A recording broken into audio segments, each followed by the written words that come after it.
Parler de Linux et des commandes de base qu'il faut connaître pour une meilleure gestion.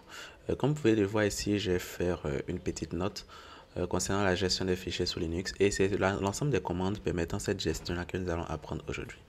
Donc déjà, je vais lancer ma machine virtuelle. Ici, j'ai une machine voici qui tourne sur Red Hat, je crois, oui. Sur Red Hat, je pense que j'ai les informations quelque part ici. Ok, voilà, Red Hat 64. Donc je vais l'exécuter et nous allons ensemble tester ces différentes commandes et je vais vous expliquer au fur et à mesure leur utilité et leur fonctionnement. D'accord? Donc là, ma machine s'exécute. Ok. Donc je me connecte.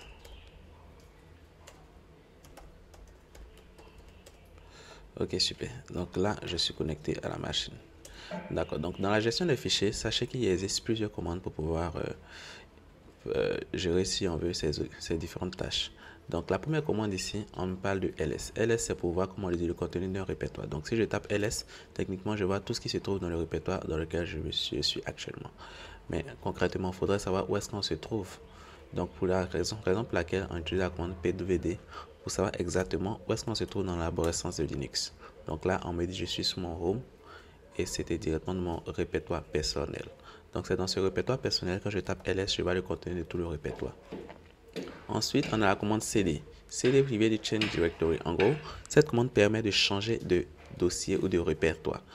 Là, par exemple, je vais taper la commande ls avec certaines options comme L, qui va me lister tout ce qui se trouve dans le répertoire. Ici, par exemple, on voit que je suis face à un fichier. Compte tenu du début ici, c'est un tiret, donc ça veut dire que je suis face à un fichier. Je ne peux malheureusement pas naviguer dans ce fichier. Donc, ce que nous allons faire, nous allons créer un dossier. La commande se trouve en bas, mkdir, je vais mettre peut-être démo 1. Ok. Voilà, je retape la commande ls. Donc là, vous voyez que j'ai un dossier. Maintenant, si je veux tester la commande cd, je tape simplement cd et le nom du dossier en question. Voilà. Donc je retape pwd et on me fait comprendre que maintenant je suis dans home, ct0 et démo 1. En gros, j'ai changé de répertoire. Si je veux revenir dans le répertoire précédent, je mets juste 2 points pour dire je reviens d'un pas en arrière. Et je tape encore pwd. Voilà. Donc nous venons de tester ces 3 commandes permettant la gestion des fichiers. Maintenant, nous allons passer à la création des différents fichiers et répertoires.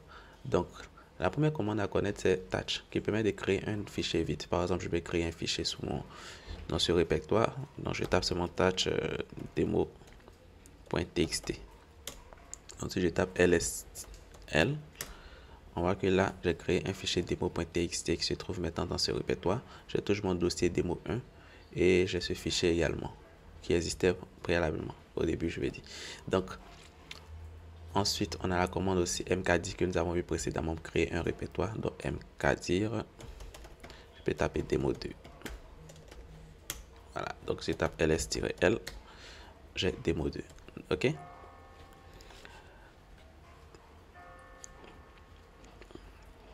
Ensuite, nous avons la commande copy. Nous avons la commande copy qui permet de copier un fichier. Ok. Donc, la syntaxe, c'est qu'on tape cp, on met la source du fichier et on fait la destination. Prenons un exemple. Je souhaiterais copier le fichier démo qui se trouve ici dans ce répertoire démo 1. Donc, je vais taper sur cp, je vais mettre démo.txt et je vais copier directement dans le répertoire. Donc, je mets slash démo 1. Ok. Et je peux laisser comme ça.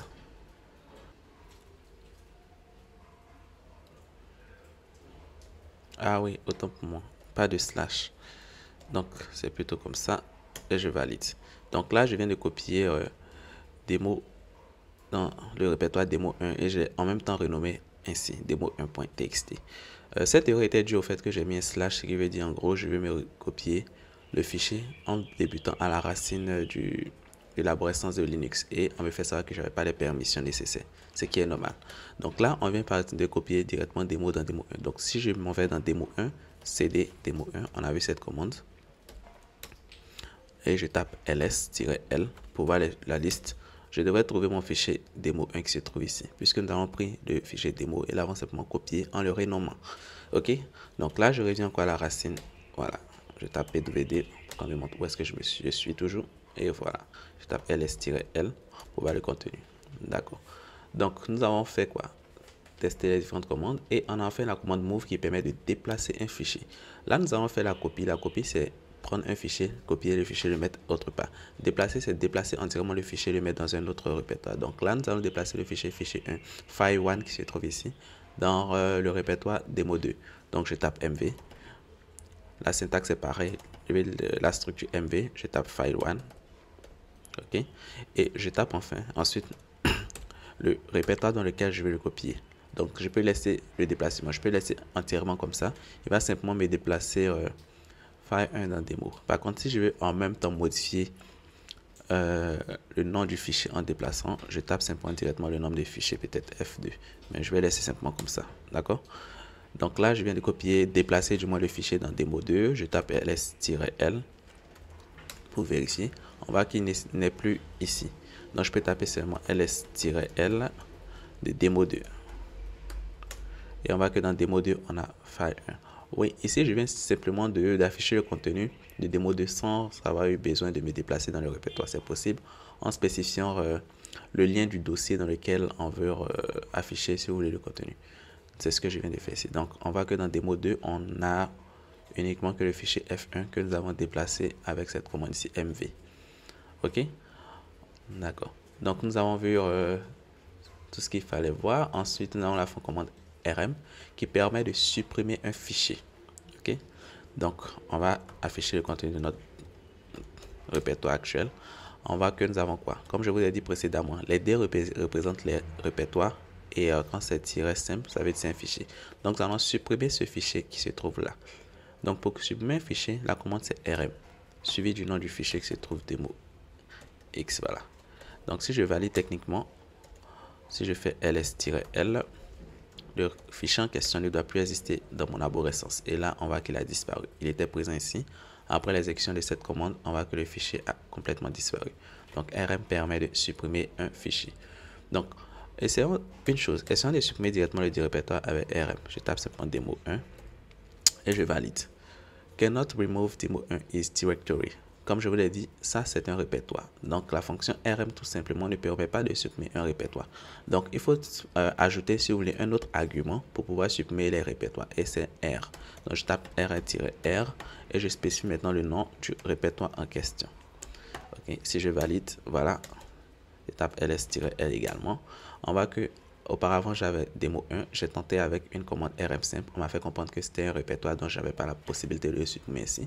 J'ai utilisé l'argument R pour pouvoir dire je veux vraiment supprimer le répertoire. Et cela a pris effet. Et quand je tape ls-l, je me retrouve uniquement qu'avec le répertoire démo 2. Donc le démo 1 il a été supprimé, tout comme le démo.txt du fichier qui a été supprimé ici. Ok, donc maintenant nous allons passer à l'affichage du contenu des fichiers. Je tape ls-l également pour voir si j'ai un fichier, je n'en ai pas. Je rentre dans démo cd démo 2. Ok, je tape ls-l. Ok, ici j'ai un fichier. Donc on nous dit quoi? Pour afficher le contenu d'un fichier, il y a la commande cat simplement, file, le nom du fichier, valider. Ça nous montre là le contenu du fichier. Donc dans ce fichier, ils ont simplement écrit hello root. Ok. Donc j'ai utilisé simplement la commande cat suivi du nom du fichier. Et voilà, hello root. Je pouvais rester dans le répertoire précédent pour l'afficher. Je vais dire quoi? Je fais comme ça. Je sais que je ne suis pas dans le répertoire démo 2, mais je peux taper simplement 4 démo 2 et je tape file 1 parce que je connais, si vous voulez, le lien pour accéder au fichier. Je valide, ça me fait toujours sortir hello root. La prochaine commande est la commande more qui affiche le contenu paginé d'un fichier. En gros, votre fichier peut être tellement long que 4 va tout vous déverser sur la vue ici. Ici, parce qu'on a juste un mot, c'est un peu plus simple. Mais imaginez un fichier qui comporte des millions de lignes, mais millions c'est un peu exagéré, mais beaucoup de lignes. Donc, si vous utilisez la fonction cat, la commande cat du moins, elle va vous déverser tout le contenu du fichier ici. Et c'est un peu difficile à pouvoir lire. Donc, très souvent, on utilise la commande more pour pouvoir lire le fichier de façon paginée. Genre, tape mort et quand on arrive à la fin, on peut paginer facilement le fichier. Mais là, mon fichier il est vide. Bon, vide, c'est pour dire qu'il n'a pas assez de contenu. Donc, la fonction mort réagit plus ou moins comme la fonction cat. Et c'est aussi pareil pour la commande less qui affiche le contenu paginé avec un système de navigation un peu plus intéressant. Donc, je peux taper sur mon less démo 2, je tape encore mon fichier. Voilà, comme vous voyez, ici, bon, il m'a fini. Donc, je suis directement à la fin, je tape OK et je sors complètement. OK. Donc là, je quitte carrément la vue de cette commande. Je pense que nous avons fait le tour des différentes commandes pour la gestion d'un fichier. Donc, qu'est-ce que nous avons vu? Je vais faire une récap rapide. Nous avons vu la commande ls pour lister l'intégralité d'un répertoire, la commande pwd pour afficher le répertoire dans lequel nous nous trouvons. Ensuite, la commande cd pour faire le change directory pour changer de répertoire, basculer répertoire en répertoire. Ensuite, la commande mv, ainsi de suite. Ne vous en faites pas, je mettrai toutes ces informations dans la description de cette vidéo. Et si vous voulez apprendre encore plus dans l'environnement Linux, n'hésitez pas à m'en faire part. Je ferai très souvent des vidéos là-dessus. Voilà. Et je vous dis donc à bientôt. Et n'oubliez pas de liker et de laisser un pouce bleu si cette vidéo vous a plu. Merci et ciao, ciao.